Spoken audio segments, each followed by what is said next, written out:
बिस्मिल्लाहिर्रहमानिर्रहीम। लाखों करोड़ों दुरूदो सलाम मोहम्मद मुस्तफ़ा सल्लल्लाहु अलैहि वसल्लम और आले मोहम्मद पर। मैं हूं उमर दराज गोंदल। मैं आपको खबरें देने से पहले एक वाकया और एक बात बताना चाहता हूं। मेरा ताल्लुक चूंकि देहात से है, गांव से है, तो मेरा जो आबाई गांव है उसके कोई 2-2.5 किलोमीटर दूर एक बुजुर्ग है, उनका मज़ार है और वहां पे सालाना उर्स होता है। तो होता यह था कि उनके सालाना उर्स के ऊपर वहां एक बहुत बड़ा मेला, जो पंजाब के रिवायती मेले हैं वैसा एक मेला लगता था और वहां पे लोग आते थे जौक दर जौक। और ये सोशल मीडिया का दौर नहीं था, लोगों के पास कोई एंटरटेनमेंट नहीं थी, तो वहां लक्की रानी सर्कस भी आती थी और लोग जो है उसको बड़ा पसंद करते थे। और वहां पे मुख्तलिफ किरदार थे जो इधर लटक के जा रहे हैं, कभी कुछ कर रहे हैं। अब आप कहेंगे कि इस खबर के साथ उसका क्या ताल्लुक है। ये जो हालिया सुप्रीम कोर्ट के अंदर आज सर्कस चल रही है ना, इस सर्कस को देख के मुझे अपने गांव की वो सर्कस याद आ गई है। लेकिन मैं फिर कहना चाहता हूं वो इससे अच्छी सर्कस थी, कम से कम कोई एंटरटेनमेंट तो थी लोगों के पास। ये अलग बात है कि फिर दहशतगर्दी की वजह से उन मेलों ठेलों को गवर्नमेंट ने महदूद कर दिया और हमारी एंटरटेनमेंट खत्म हो गई। अब हमें सुप्रीम कोर्ट वाली एंटरटेनमेंट का हर वक्त सामना करना पड़ता है। अब जरा अंदाजा लगाइए कि ये दुनिया में कैसी अदालत है। दुनिया में अदालतों के हुक्म न माने जाए तो अदालतें उसके ऊपर एक्शन लेती हैं, लेकिन आज अदालतों के अहकामात पाकिस्तान के अंदर खुद लोग कहते हैं कि ना माने जाए। आपको याद है इलेक्शन वाला फैसला, कौन था उसके पीछे? काजी फाइज ईसा और उनका ग्रुप। बदकिस्मती की बात है जस्टिस मंसूर भी उसी बेंच ग्रुप का हिस्सा थे। फिर मखसूस सीटों वाला, पाकिस्तान के अदालतों के जजेस ने लिख के कहा फैसला ना माना जाए। उनको क्या सिला दिया गया? उनको यह सिला दिया गया कि वो आईनी बेंच के सरबराह बना दिए गए। अब आगे चलते हैं। अब एक वाकया होता है सुप्रीम कोर्ट में, बेंच एक हुक्म देता है कि भाई ये केस फलां तारीख को टाइम के साथ, उसमें बेंच के मेंबरान का नाम दिया जाता है, उनके सामने मुकर्रर किया जाए। अब ये जुडिशियल ऑर्डर है, याद रखिएगा। जुडिशियल ऑर्डर को एग्जीक्यूटिव ऑर्डर के जरिए या एडमिनिस्ट्रेटिव ऑर्डर के जरिए चेंज नहीं किया जा सकता। जुडिशियल ऑर्डर को, उससे बड़ा जुडिशियल ऑर्डर, बड़ा से मुराद दिया 3 का है तो 5 का बेंच, 5 है तो 8 का बेंच, जो भी आगे नंबर बने वो चेंज कर सकता है। अब क्या हुआ कि वो नहीं हुआ। उसके बाद जनाब जजेस की कमेटी बैठी और उसमें जो तीसरे रुकन थे या तीसरे मेंबर थे वो जनाब मंसूर अली शाह साहब थे। उनके बगैर कमेटी ने बैठ के फैसला कर दिया और केस मुंतकिल कर दिया। और फिर चंद ही मिनट्स के बाद या थोड़ी देर के बाद क्या किया गया जनाब के, उन्होंने एक और काम किया और वो ये काम किया कि उन्होंने कमेटी ने जो बेंच के अंदर तीसरे जज थे या तीसरी जज थी आयशा मलिक, उनको निकाल दिया और फिर एडिशनल रजिस्ट्रार के खिलाफ तौहीन अदालत की कार्रवाई शुरू हुई तो जनाब एडिशनल रजिस्ट्रार को ओएसटी बना दिया गया। और अब से थोड़ी देर पहले अचानक खबर ये आती है कि कल जो केस लगा हुआ 9 बजे जस्टिस मंसूर अली शाह साहब के सामने और जस्टिस शकील अब्बासी साहब के सामने, जिसमें आज उन्होंने मुनीर मलिक साहब को, हामिद खान साहब को अदालती मुआविन मुकर्रर किया, अटॉर्नी जनरल को नोटिस दिया, उसको डी लिस्ट कर दिया गया। अब इसको सर्कस नहीं कहेंगे तो और क्या कहेंगे कि इसके ऊपर तमाशा लगा हुआ है और रजिस्ट्रार जस्टिस मंसूर का ऑर्डर मानने से इनकारी है। और अब इतलात ये हुई कि जी जनाब ये केस कल के लिए समाअत के लिए मुकर्रर नहीं होगा और ये 2 रोज के अंदर मुसलसल दूसरा दिन है कि अदालत अपने ऑर्डर को नहीं अदालत के माना जा रहा और सीनियर प्यून जज की कोर्ट है।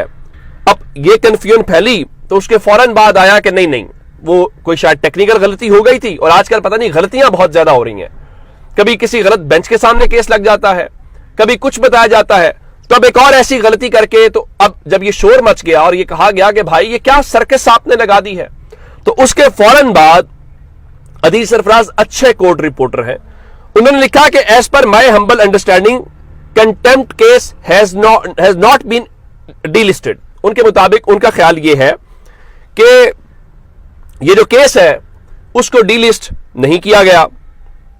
उसके बाद सोहेल राशिद साहब जो है उन्होंने कहा तकनीकी गलती दूर, केस दोबारा लिस्ट हो गया, सप्लीमेंट्री कॉज लिस्ट जारी। यानी उनके मुताबिक कोई टेक्निकल फॉल्ट था, वो टेक्निकल फॉल्ट दूर हो गया है और केस दोबारा लिस्ट पे आ गया है और अब जो है वो कल ये सप्लीमेंट्री कॉज लिस्ट के मुताबिक चलेगा।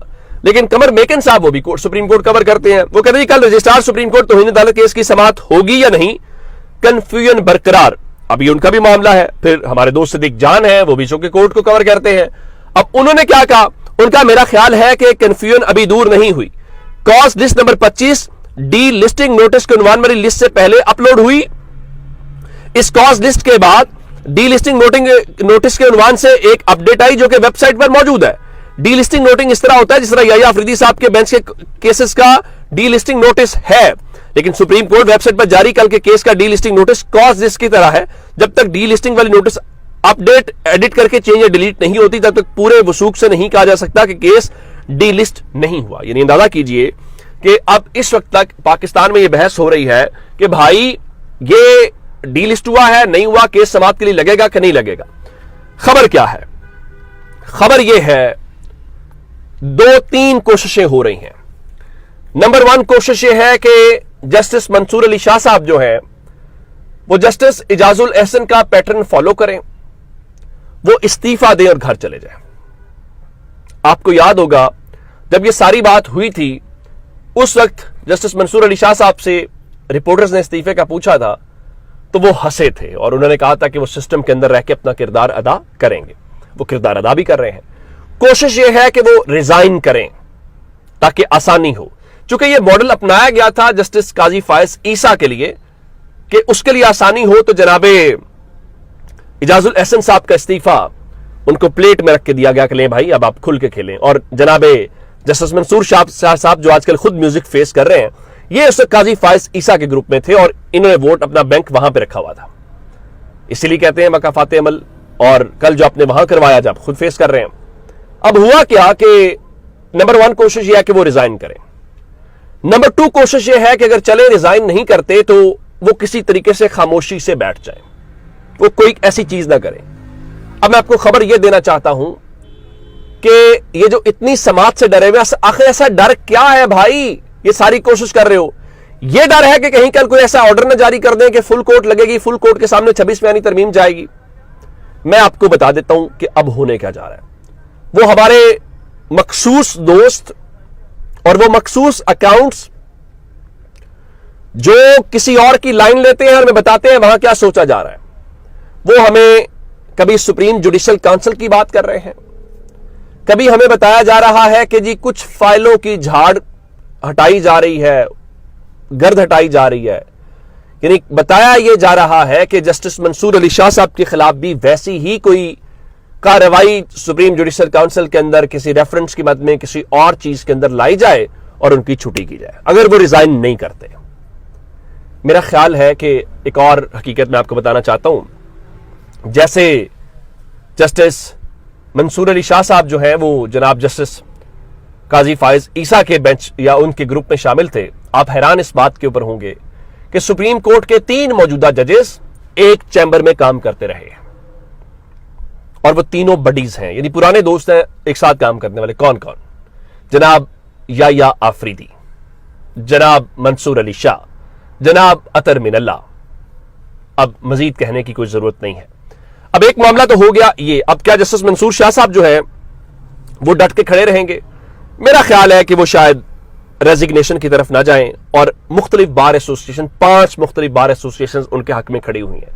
नंबर 1 मैंने आपको बताया था कि बलूचिस्तान बार काउंसिल ने उनके बारे में स्टेटमेंट जारी की है और वो कहते हैं कि उनका मौकिफ दुरुस्त है। अब उनसे हट के Lahore high court bar association, number 3 पे लाहौर बार एसोसिएशन, नंबर 4 पे कराची बार एसोसिएशन और नंबर 5 पे Islamabad high court bar association ने इन 5 बार्स ने अपने अलग अलग स्टेटमेंट के प्रेस रिलीज जारी की हैं जिसमें जस्टिस मंसूर अली शाह के मौकिफ को दुरुस्त तस्लीम करते हुए कहा है कि जिस बेंच के सामने केस हो इंतजामी ऑर्डर से वो केस वापस लिया जा सकता है ना तब्दील किया जा सकता है, इसीलिए उस बेंच को केस सुनने दिया जाए। लेकिन सुनने तो दिया जाए, अब उनको डर और खौफ है। आजकल एक ही वजह है कि आप इमरान खान के खिलाफ कुछ करें तो आपके लिए आसानी है। इमरान खान के हक में कोई चीज होगी या इवन उनका ड्यू राइट भी उनको देने की कोशिश की जाएगी तो आप रगड़े जाएंगे, फिर आपको ठिकाने लगे। अब मैं आपको एक मिसाल देना चाहता हूं। अलकादी ट्रस्ट केस, टेक्निकली तो उस केस में कुछ नहीं है। अब उसमें लाना चाहते थे मलिक रियाज को कि इमरान खान के खिलाफ वो वादा माफ गवाह बने, तो वो वादा माफ गवाह नहीं बने। जब उन्होंने इनकार किया तो पहले बहरिया टाउन के खिलाफ इधर कार्रवाइयां होती रहीं। अब आज नैब ने कलामियां जारी किया। सुनिएगा, शहरियों को मलिक रियाज के दुबई में लग्जरी अपार्टमेंट के मंसूबे में सरमायाकारी से रोक दिया। दुबई हुकूमत से राब्ते का फैसला किया गया है। तर्जुमान नैब का कहना है कि अगर कोई सरमायाकारी करेगा तो उसका फेल मनी लॉन्ड्रिंग के जुमरे में आएगा। یعنی دبئی میں جو ان کی انویسٹمنٹ اگر وہاں پہ بھی کریں گے بھائی، دبئی کا فیصلہ آپ یہاں بیٹھ کے کیسے کریں گے؟ عمران خان کی بات ٹھیک ہے، ایک تو یہ پڑھے لکھے بھی نہیں ہیں، دوسرا یہ کوشش بھی نہیں کرتے۔ اپنا بہت سارا خیال رکھیے گا، خدا حافظ۔